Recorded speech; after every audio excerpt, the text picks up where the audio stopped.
Good evening, this is News.PH, but it's not politics as usual. I'm Pia Ontiveros.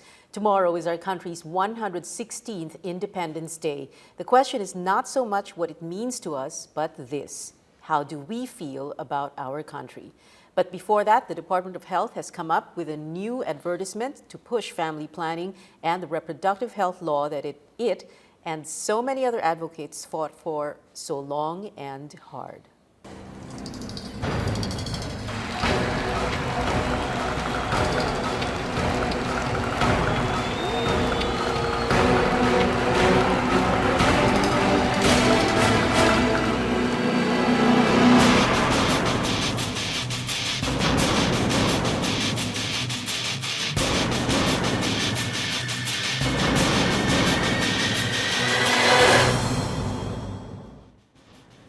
Our guest in the first segment of the show, Health Undersecretary Dr. DOH Herbosa. Good evening. Good evening, USec, Pia. thank you very much for being here.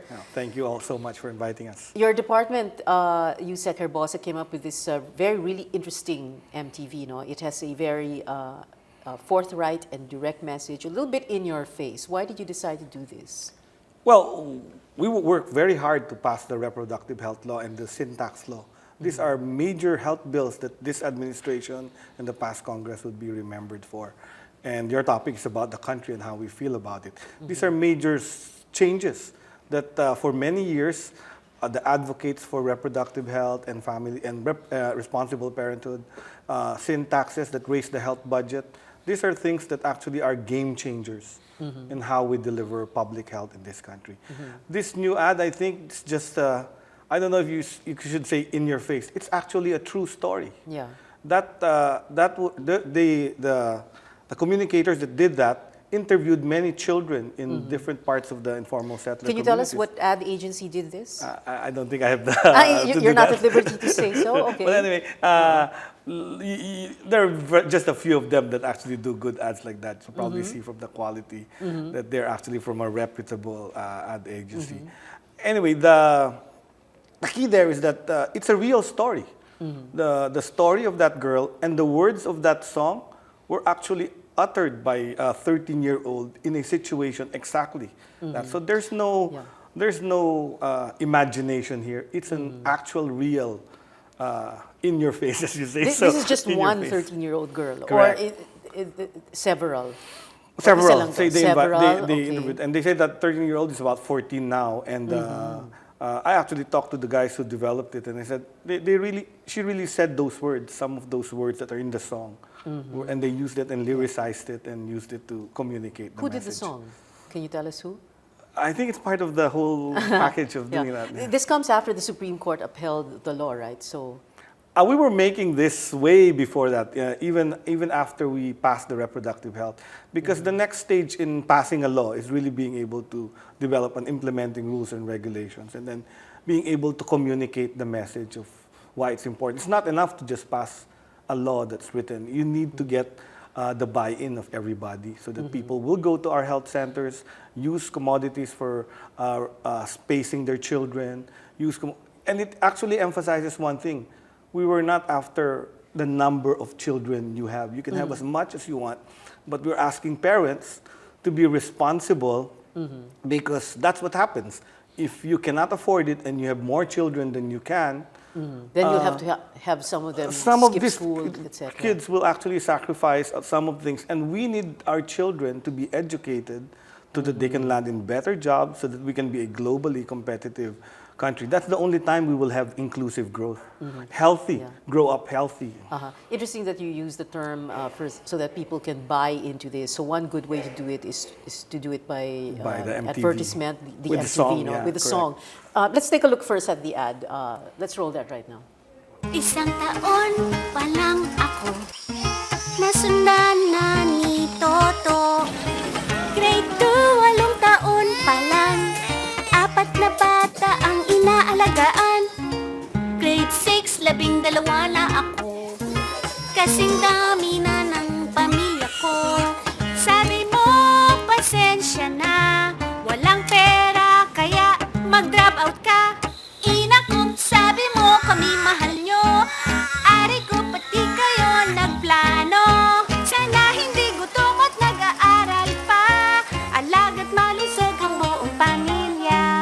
ang planadong buhay ay maayos na buhay.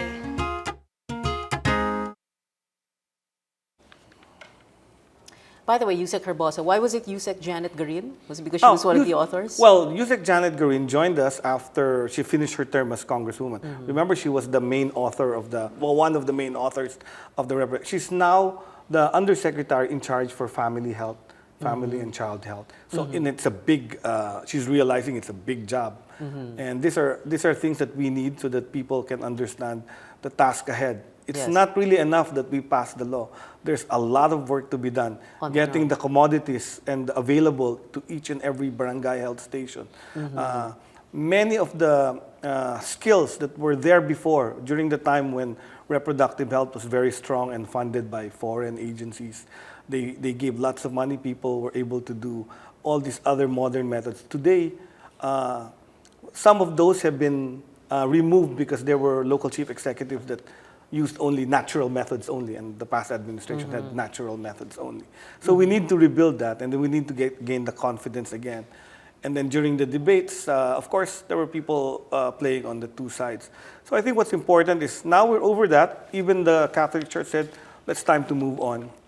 I think our message really is that it's about being responsible as a parent. So it's really not about contraception. It's really about responsible parenthood. And Secretary Ona keeps emphasizing that it's really a responsible parenthood bill. How much did the DOH pay for this ad? You know, I don't know. Okay. We had some assistance for this.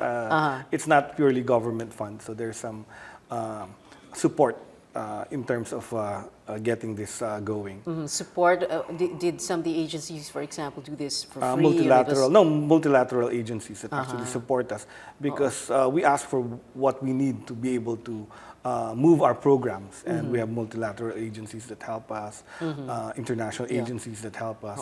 In crafting an advertisement, there's a lot of work that goes into that because you have client and agency briefings and meetings. Yes. No? Was there? Can you tell us the story of what happened? How did it?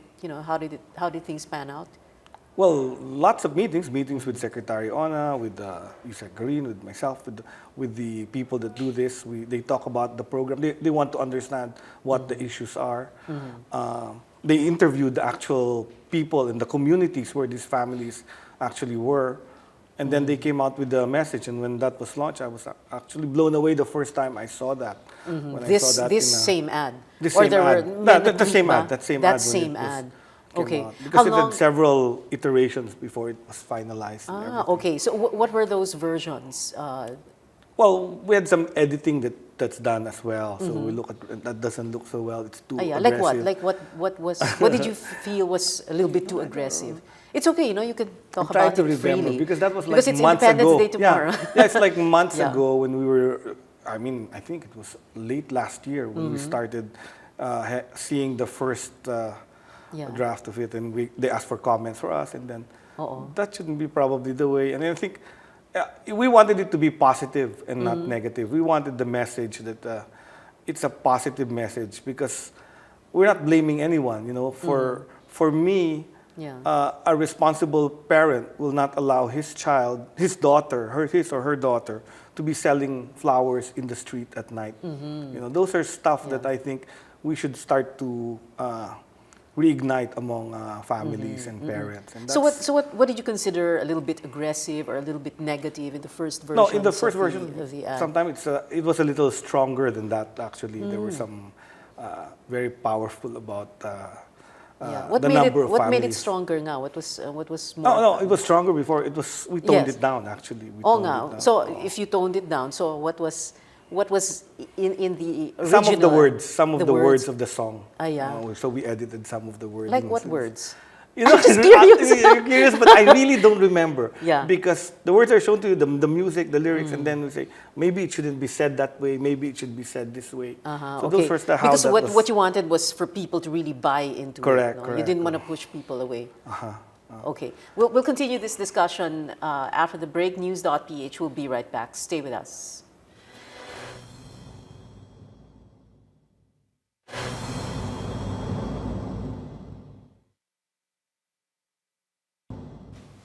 Welcome back. You're still watching News.PH. I'm Pio Ontiveros. Still with us, Health Undersecretary Dr. Teodoro Herbosa. We're talking about the latest, the newest TV advertisement of the Department of Health for family planning. It's a TV ad about family planning, and we showed it just a while ago. Dr. Herbosa, you said earlier there was quite a bit of criticism about this ad. Well, not quite a bit. I heard some criticisms about why thou is the kid against having other brothers and sisters. So is that negative? I said, so I tried to look at the ad again, and they said, never in the video did it say, I don't like to have kids, because the story of the child was that as she had more brothers and sisters, she could feel the sacrifices she had to make. You're right. To make the family ends meet. So I think that's the message. It's not like she doesn't want to have brothers and sisters. Everybody wants to have a big family. It's just that she felt bad, no? Na she had to give up schooling. Exactly. At That's the such a tender reality. age. Yeah, That's the reality. And I was telling you earlier during the break, I said, I saw your intro, and it said, Yes. tonight it's not politics, but I said, Not politics as usual, yeah. politics as usual, but I say, public health is politics. That's what a lot of doctors, the doctors always complain to me, the young doctors that get sent out to the different areas. Me, I'm from the academe, and I joined the government to realize that public health and healthcare for the poor is actually politics.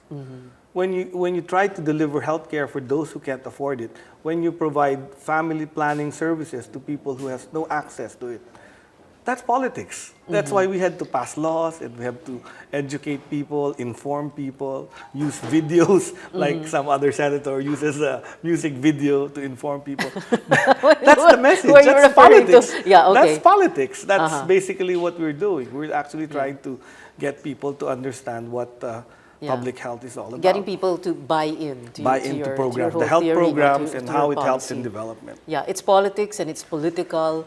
The reproductive health law, the fight to get it approved in Congress, the fight to get Political the Supreme Court to battle, uphold yes. it. It was a political battle. Correct. It scarred a lot of people, Well, I'm lucky with the decision of the Supreme Court. The Supreme Court had a very Solomonic decision, wherein it only said some of the provisions were not constitutional, but the whole law was. So to us, we're happy with that. And anyway, most of the demand now are really the modern methods of contraception. The women, they're looking for the injectables. They're not looking at the controversial ones, the ones where there's an issue of conception and whether it's an abortive patient or not.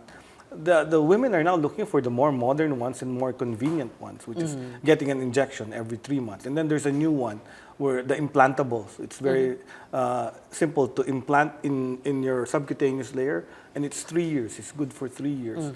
So these are very convenient for especially women or mothers in far-flung areas. Yeah. The cost to travel from a remote barrio, barangay, all the way to the health center, as much as 200 pesos back and forth sometimes. And the amount of time, no? And the time that they have to consider. I see people that have to walk 2 hours and then take a tricycle and then... Then or there a goes jeep. their daily wage, what they earn for the day. Exactly. So there are now modern methods to help them. Yeah. And as soon as we're able to do this and get this on the ground and get the whole supply chain available, because that's what we need to build.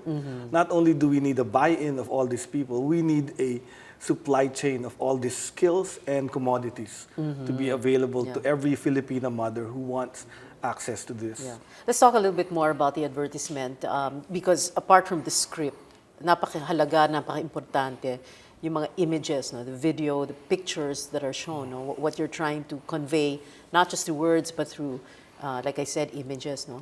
So did you, when you were looking at the video, the initial ad, were you also going through what the images were projecting, what the images were Correct. Actually, what I found very ingenious, and the genius of the people who really crafted this, is that they made it from the point of view of the child. We never thought of it that way.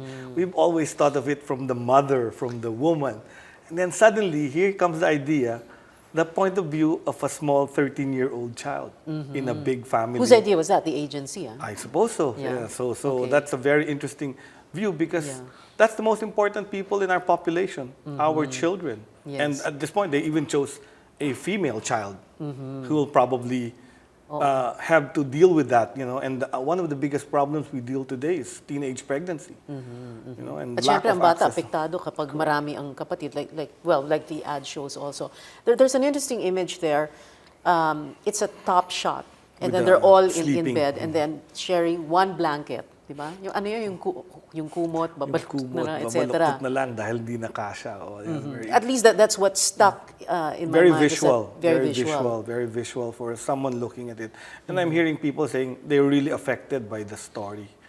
So it seems that I wish that that video came out during the debates. We wouldn't have had debates Would for it a have long been time. a little bit more fiery kung ganon? How long has this been on air, this ad? I've Few been weeks seeing ago? it on air for like about a couple of months now. Couple but of months we actually now, had that latter part of last year, but we couldn't bring it out because there was still the decision of the. I think we started bringing it out after the decision of the Supreme Court. Okay, all right. And so apart from the criticism, yung criticism ba was only in the initial phases or hanggang ngayon pa ba? Or Well, now I'm hearing very good and positive messages about it, but that's from the netizen community. You know, the netizen community is also the community that was very pro RH also. So they understand exactly what we're trying to give the message.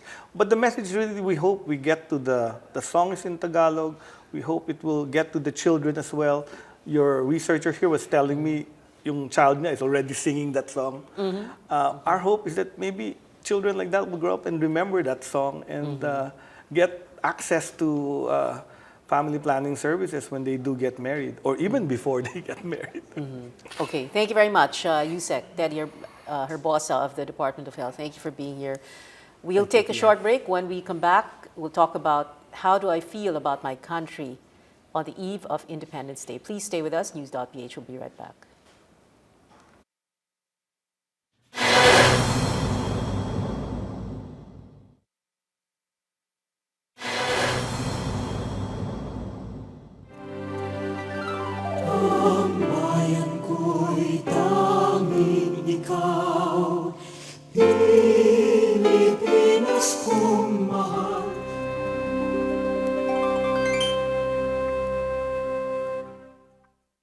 Welcome back. You're still watching News.PH. I'm Pia Ontiveros. Tomorrow is June 12th, Independence Day.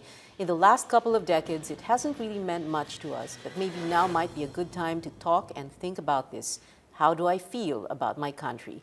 We have a good mix, very interesting mix of people here tonight. Our guests, acclaimed glass sculptor Ramon Orlina, attorney Alex Lacson, whose book 12 Little Things Every Filipino Can Do to Help Our Country has resonated with so many people. Former Representative Mark Coangco, who is very, very vocal on Twitter, sometimes a little bit noisy, and a netizen, also very vocal on Twitter, attorney Oliver or Ollie Reyes, who is on Twitter, Age of Brillig. Unlike my other episodes, I didn't prepare any other question except how do I feel about my country, because it is, in a sense, open mic time. Now, let's see where this discussion will take us. So who wants to be the first to answer that question? How do I feel about my country? Yes, Congressman Coangco. I feel very hopeful about the country. For the first time in its history, it has a lot of foreign exchange. I learned in economics that the biggest limiting factor of the Philippines was the scarcity of foreign exchange.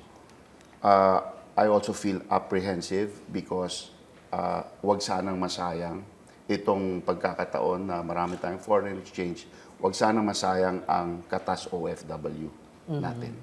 Okay, Ollie Reyes. I've approached the question a bit more philosophically, and I've thought about it a lot, and it still is home. And that's actually a rather complicated feeling, because home is not always, you can develop some ambivalent feelings about home. Yeah. Home, you're familiar with all the flaws. Since you're living at home, you can think of a lot of things, how it can be improved, but you're not necessarily of the means or have the capacity to enact those changes. And sometimes people feel strongly enough against home that when they are able to, they change homes, try to cut ties from the past, but still, I think there's a biological necessity to the tie that binds one to home. I think it's rooted in biology. Sometimes it cannot be explained logically, but because it is a feeling that is there, I think we should try to make the best out of it. And I think a lot of us, most of us, do love our own homes, and from that perspective, we try to think of ways to improve it. Improve it. Okay, Attorney Alex. I'm also very positive and optimistic, and I believe that there is so much that is coming out in our society these days, especially the truth. And I think, I believe that, well, I hope that eventually this coming out of the truth and the many problems would lead to finding the solutions. I'm talking about, for instance, graft and corruption, specifically in the pork barrel scam. No? And I think that's one positive thing that is, for me, a good thing that is happening in our country today. And I just hope that this would really result in some solutions. Secondly, there is so much good respect in the international community. I think there is a perception that we have better governance in the government. Definitely the present administration is a lot better than the previous one. There is that perception. And in fact, this is also translated in many upgrades in the investment ratings in the Philippines. No? At the same time, I believe that the Filipino spirit is on the rise. More Filipinos want to excel, more Filipinos want to shine. There is that desire for greatness, for better respectability. And I think soon we'll find our way there. No? So I'm very positive, I'm optimistic, but at the same time, I recognize that there are so many problems, big ones that need to be addressed.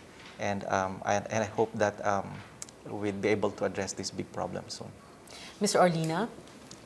Yeah, good afternoon, Priya. I'm happy to be here, and I would like also to say that, I grew up with the Independence Day thing. Because my mother used to bring me when I was 7, 8, 9 years old to the Independence Grandstand. So I grew up, let's say, knowing what was happening from the food, from the people around, and there were not so many people during that time. Now You mean the Carino Grandstand? Yes, The Independence Day festivities? Yes. My mother brings me there. My mother is a very nationalistic person. Like maybe I'm also a nationalistic person. Yes, you are. And I think a lot of Batangueños are nationalistic, and I am very hopeful with this new administration. I think they're doing a lot great things for not only for the economy but also for the arts. I can say that we have now auctions in Manila. They have auctions now.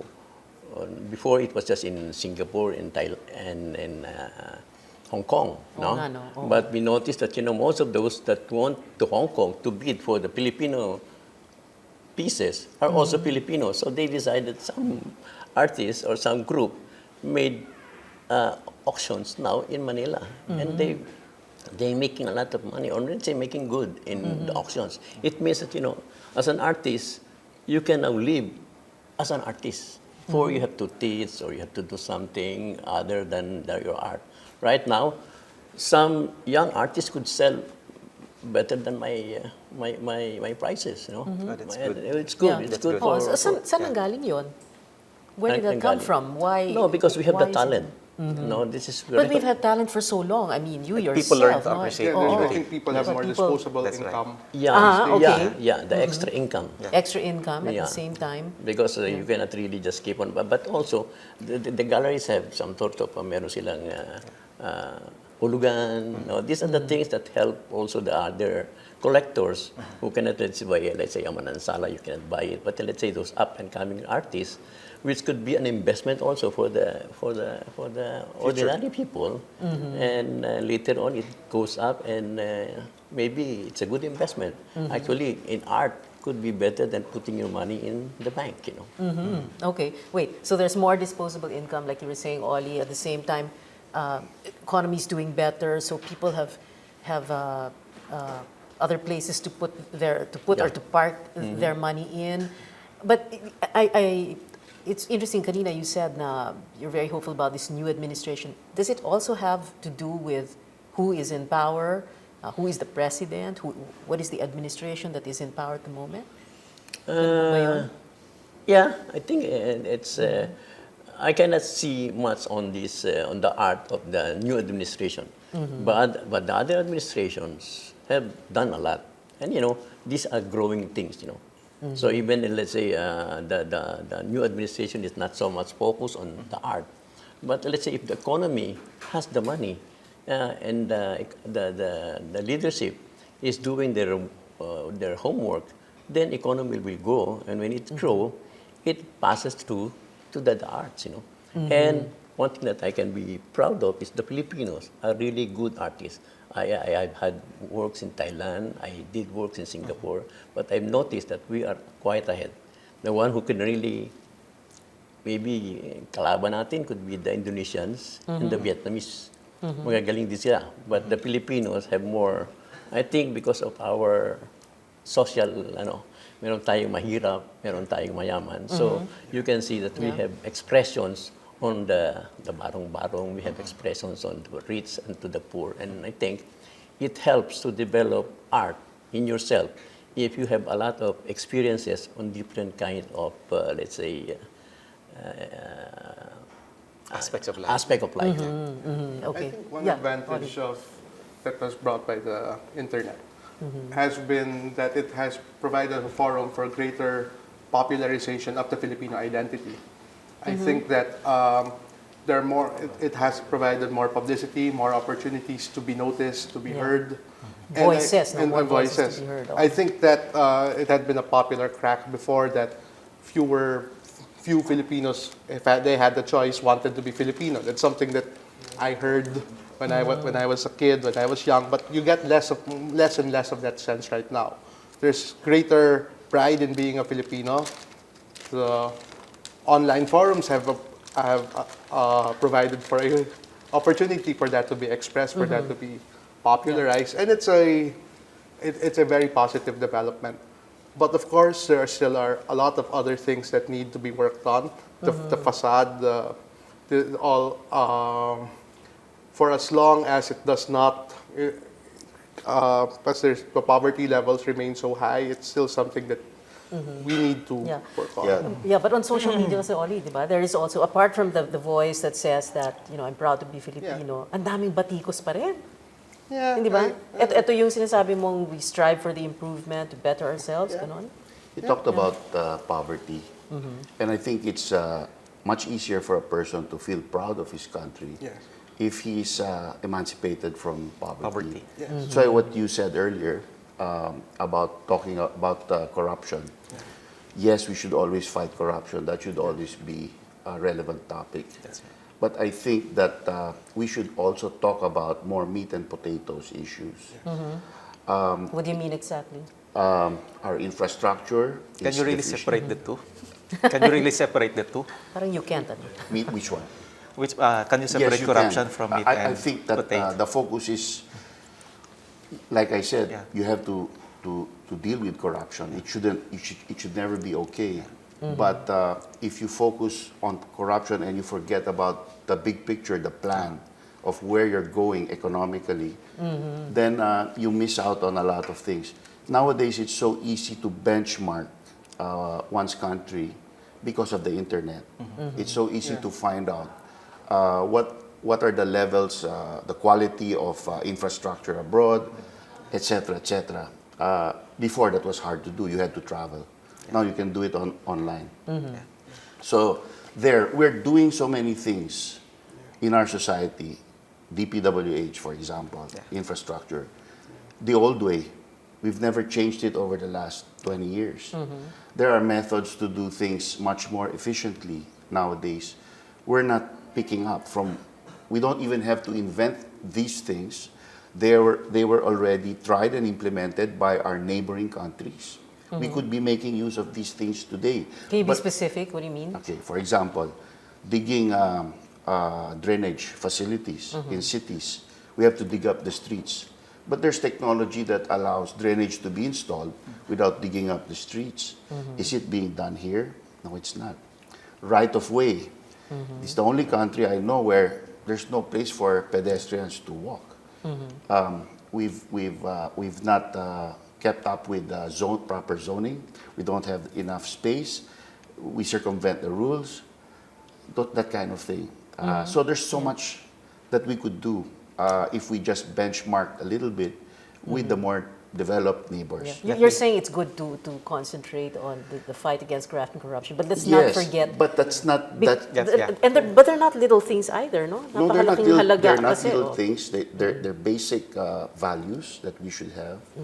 But then there's also the nitty-gritty of setting the direction of where we're going physically. Where are we physically going? We should not be squandering Katas OFW, like I said earlier, on unnecessary. We sit in traffic longer than we should. We're burning fuel in traffic, not going anywhere. And this is Katas of OFW that we're burning in traffic. So we've come to accept traffic as normal, coding as normal, when it's a very abnormal situation. Yeah. There's no more urgency to fix that problem. We've swept it under the rug. We've So we stopped should look for common sense solutions. That's a very good So, one. yeah. And I'd like to be able to say something to that. Yeah. According to the, I think, January survey of the SWS this year, we are around 103 million population, 55 million of whom are classified to be poor. And of these 55 million who are classified to be poor, 18 million are classified to be hungry poor or extremely poor. So yep, that's 18 million. It's a lot. This is the poorest of the poor segment. If we look at how, this poorest of the poor segment, this 18 million, this is where poverty grows the fastest, right? This is where the number of children of the family is really high. No? So this segment, this is very crucial. Because even if our economy would continue to grow, say top 5 in the whole of Asia, in a region of 47 countries. In fact, in the last 7 years, we've always been in the top 10. Just throw at you. That's right. If you could just consume half the fuel you consume today, and if the prices of electricity were, say, half they are today, I think our economy would be 30%, 40, 50% bigger. And a rising tide lifts all ships. So even the poor, even if they're still at the bottom, they're much better off. Okay, let me just finish my Yes. Okay. Sir, do you mind Right, holding sure, that thought? of course, We just need to go to a short break. News.PH will be right back.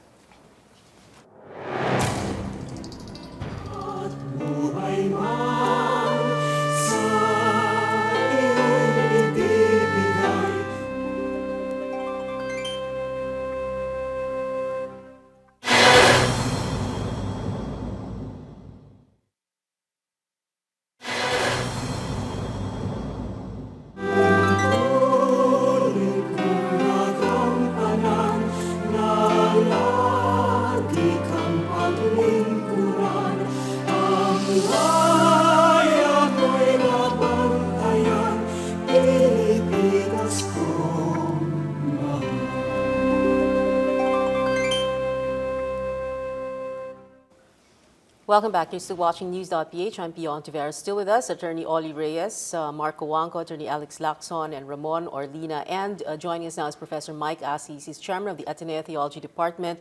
If you're wondering why a theology professor is here, you'll find out soon. Me too. Well, our question is, one basic question, how do I feel about my country? And it's opened up all sorts of roads already. Attorney Alex had the floor before he went to a break. Yes. Thank you, Pia. As I was saying before the break, I actually agree with much of what Congressman Cuanco said. But we have this poverty, and it's quite substantial. It's a lot, no? And the CDF, for instance, or the PDAF, it used to be CDF, the original name. Yes. Countrywide Development Fund. It was intended to develop the countryside. And we have thrown so much money there. But has it really developed the countryside? Nope. So we have 70 million, 70 million of the, 70 million of the congressman, and but of course we're not generalizing. There are some good congressmen, but I don't think I can say that there are many of them. No? In my opinion. So CDF is one issue. That's why I could not really separate the graft and corruption from what they call this, addressing the poverty. Yeah. Well, that's why they it's renamed really it to related. PDAF, no? It's Priority really Development related. Assistance Fund. Hindi naman na-assist. di ba? That's why CDF was, PDAF was originally named Countrywide Development Fund because it was really intended to address poverty in the countryside. I Yes. disagree a bit because I can show you Okay. how good PDAF was spent. I mean, So there's how- good PDAF, there's bad PDAF. No, what I'm saying Good is CDF, bad how CDF. PDAF can be spent properly. In other words, in my district, I think that I could show it off to you. Even in agriculture, we've set up facilities that will really change the way money comes to the farmer. Yeah. But if you look at the history of PDAF, it used to be that it was not written in the budget. It was only written in the budget under this administration. So before, in the previous administrations, kung malakas ka lang sa presidente, tsaka ka may pork barrel, may PDAF.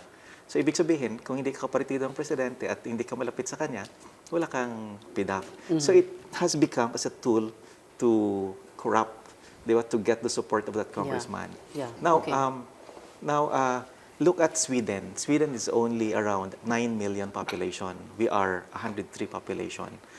Sweden, the Swedish parliament, completely they have zero pork barrel. May fixed salaries and allowances ang mga members ng parliament nila. And they're allowed only 2 assistants. And yet, the size of their economy is twice bigger than the The Philippines. economic development is Oo. not supposed to rely on PDAF. It's supposed to rely on a national plan. The role Okay, of the so- members of Congress are so supposed to scrutinize the president and the government. No, there's supposed to be a national plan, and the support for that national plan is written into the budget. I think that he's also right, no? But it's not, the nation is not supposed to be built by PDAF. PDAF is just supposed to patch up shortcomings in localities. Okay. Well, That's all just- it's supposed to do. Yeah. Well, if Yeah. we go by the names, it was supposed to develop the countryside. But anyway, wait. Yeah. Let's get Mike Assis first into the discussion. Mike, we began with the very general, very basic question is, how do I feel about my country? Since tomorrow is June 12th. Ambivalent. Areko, okay. Everybody was saying hopeful with a little bit of... Yeah. okay. Ambivalent. Well, kasi I asked my wife before I went here. Oh, Sabi good. ko, how do Very you- good, Mike. How do you Did you feel? ask your wife before you came here? How do you feel about your country? I'm frustrated. Dami. Yung traffic lang dito bago makarating dito, ilang... Di ba? Yan ang sinasabi ni Mark lang, kanina lang. Oh. The airport. I feel that when I Airport. travel abroad. Pero frustrated din about myself because I left late. No? So it's also in the personality You're of forgiven. of the Filipino also. No? It's not only the structures that need reform. It's really values. You Yeah. know, and we're trying to change the way we think. What do you mean, leaving early? Pero that's like the new abnormal, di ba? We make So adjustments. frustrated. okay. No, I'm a theologian. No? Yes. I'm with religion and church and so on. I'm frustrated with the government the same way that I'm frustrated about my church. No, because it's an imperfect church. Okay, but I am hopeful. Ambivalent nga. No? So there's something good. Yeah, Hopeful that was big word kanina. because the hope is not in the leadership really. It's in the small communities. In us. Di ba? In Yeah. us, actually. It's all in In the all of small us, no? communities. So we have to do our part in trying to reform first ourselves and then slowly our small communities and then slowly structures. Hopefully, we can have enough impact on leadership and government and slowly, gradually bring into government decent, honest, God-fearing people. So it's not like we should just focus on the administration, the leadership, and No, then expect no. them to... Sa atin naman nanggaling Sa lahat atin din yan naman, eh. tayo naman Di ba ang sa mga pumipili, eskwelahan, ano? di naman natin tinuruan natin yan. And most of these corrupt leaders have been educated in the best Catholic schools. So ang tanong nila, what are you doing in the Catholic schools? So tanong ko yan sa sarili ko. Oo. Hamon So parang- namin sa mga teacher namin yan. Yeah, sa atin dapat magsimula, Yeah, which is the idea of your book, hindi ba? That's Attorney right. Alex. I think he raised beautiful, what do you call this, points, no? And I'd like to be able to dovetail to those points. Washington CSIP in 2008, during the centennial celebrations of UP, University of the Philippines. So 100th year, he was invited as a speaker. And he was already 86 years old at the time. He gave a very short speech. And he congratulated all the alumni of UP. Many of you have become very successful. Many of you have become very powerful. And he said also, do you know that in the last 100 years, from 1908 up to 2008, 46 of those years, Malacanang was occupied by the alumni of your schools. And he said, so practically half. Akala ko ba patriotic kayo? Akala ko ba nationalistic kayo? Bakit ganitong bansa natin ngayon? Right? So, but the other side of that is, parang almost 80% of our leaders in the country are actually graduate of the big schools, the top schools, LaSalle, Ateneo, PMA, San Beda, UST, name them. No? Kung graduate ng mga malalaking schools, at least 80% of our leaders in the country, bakit ganitong bansa natin? What is wrong? What is wrong? Sige, No? Mr. It's the same thing. 80% of our leaders today may be studied in Christian schools, Catholic schools. Bakit ganitong bansa I natin? think leaders should be catalysts, no? But So you're going to say leaders should be Catholic. I just dovetailed catalysts for yung Catalyst for sinabi mo, which is change. Yeah, just but the wonderful change has to points. be come from the people Within, themselves. what Mike was saying. Exactly. Yeah. I think one important thing about poverty is that if you are insecure about your personal economic circumstances, it's going to be harder to be conscious about your role as a Filipino, your role in order to whether how your Because you're actions just trying to can survive. Yes, because you're just trying to live day to day.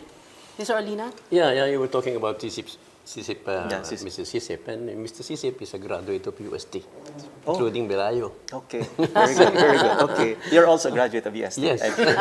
So you're a proud That's why. That Tomasian. You're a proud Tomasian. Yes. So, but I think the distribution of wealth here is the number one problem here. Like the PDF, they have all the money. But even, let's say the public, the private company, you look at the bosses have 10 cars, 11 cars, and the distribution does not go to the lower level. Doesn't trickle down. It just goes to the top good. Top 400 or the top management. So if you don't help the poor. But that's true even in developed countries. Yeah, It's let's say- even more so in developed but countries. let's say if we compare it to Thailand, But I the almost poor, stated. the poor of developed countries are not like the poor here. They're much better off. No, but I let's think say that also there's an optimism in a lot of developed countries that the poor, they know that they're hopeful that there is a path to them in order to rise up. And I think that may be Yeah. less dominant here. Upwardly mobile. Yes. they can see, where to go. Yes, we Mr. cannot- Arlina, but sorry. we cannot compare much to a rich country and a poor country. Let's say we compare ourselves to Thailand. Thailand, when it went down, we have the same rate, dollar exchange, 27, 67. But now they are better. Why? Because everything is cheaper.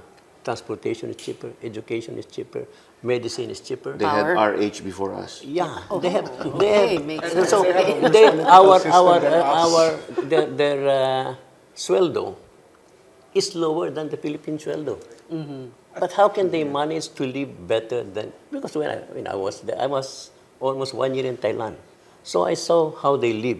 The tourists have better facilities. They are well protected. I think we have to do more on tourism, on infrastructure also. No, infrastructure is number one. The plan. Where are we plan, going? no, The where we're direction, going. the vision. That's what we need Yeah. to work I on. sometimes think that our government, the impulses of our government from Quezon down has always been somewhat leaning towards big government, activist government. But our culture itself leans more towards a more libertarian.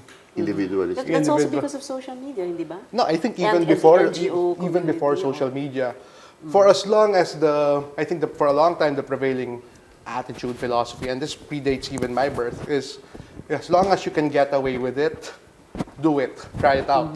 That's, I think, a very libertarian attitude. And for as long as enforcement of laws is weak, the more and more people think that they should try out that way. Yeah, but is it really an issue of enforcement of laws? Are people going to break the law because they know that hindi sila huhulihin? Or, Attorney Alex, but in your book, you say the number one thing the first thing that all Filipinos can do to help our country is to follow the law and to follow traffic rules, the simplest, the most basic of rules, Yes. whether or not we feel na huhulihin tayo. That's Di right. ba? Yeah. And why don't we?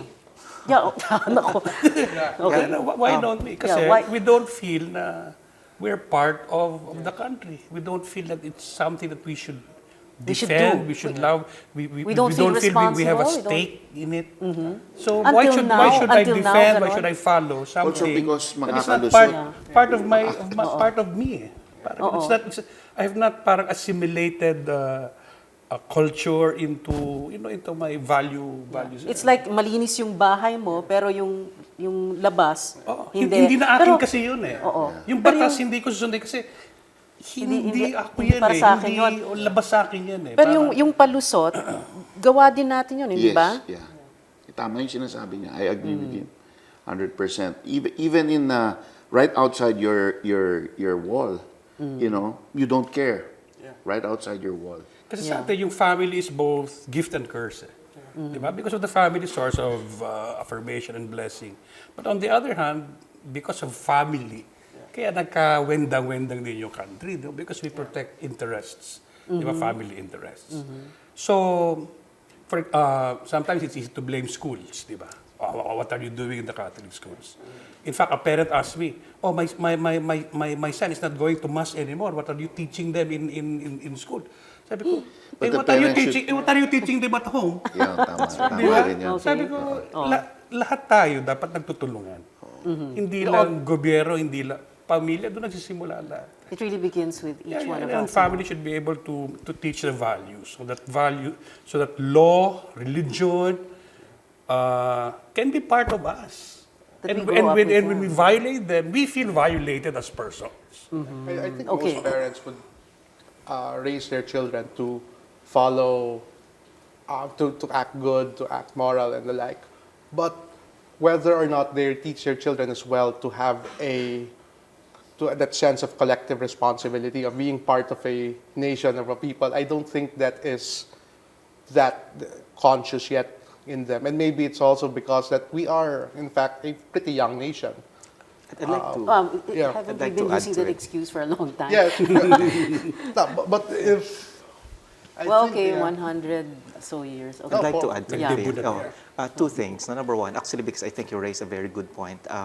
In my observation, there is too much emphasis on personal success in the media, at the school, at the expense expense of the common good. The collective. The common good is not being discussed extensively. Maybe it's being discussed, what do you call this, shallowly, but it's not really being discussed. So what's happening is that if there is too much emphasis on personal success, we become individualistic. To my own. So I just take care of I want to get ahead. So it's like that, no? So, and the second point is, I just mic on. The second point is that about leadership, my observation is that there is spiritual poverty among our leaders. Despite the fundamental teaching of Jesus Christ that whatever you do to the least of your neighbors, you do to me, which means Jesus Christ is saying that God is in every person. But many of our leaders actually, they do not see God among their fellow men, right? Many businessmen, despite the fact that they earn a lot, look at the way they pay their people. They pay there with very I small want to amounts echo of what money, he says, right? that when I travel abroad and I see how other countries have succeeded, it makes me feel two things. One is jealousy, and the other one is anger. Yeah.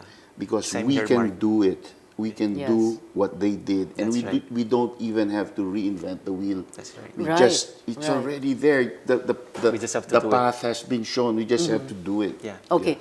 Completely Final agree. words, Mr. Arlina.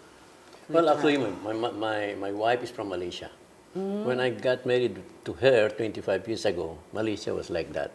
Now Now it is like Malaysia that. is 20, 25 years ahead of us. Right.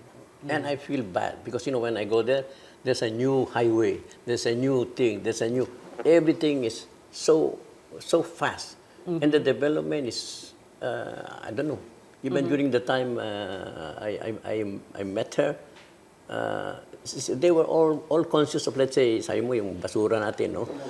Right now, lahat kami, all my children, all our candies, we put it in our pocket.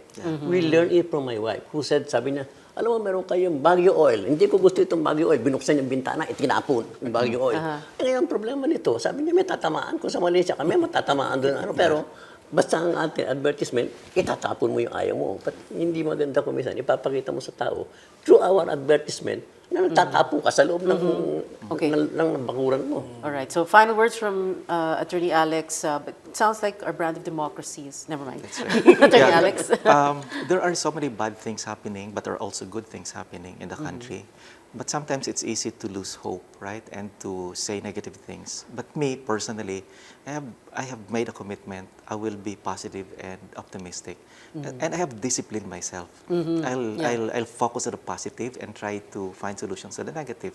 So I continue to believe that the Filipino is one of the most wonderful human beings in the world. And I continue to believe that there is so much hope for our country. Because if we, who are talented and educated, lose hope, what about the people below us?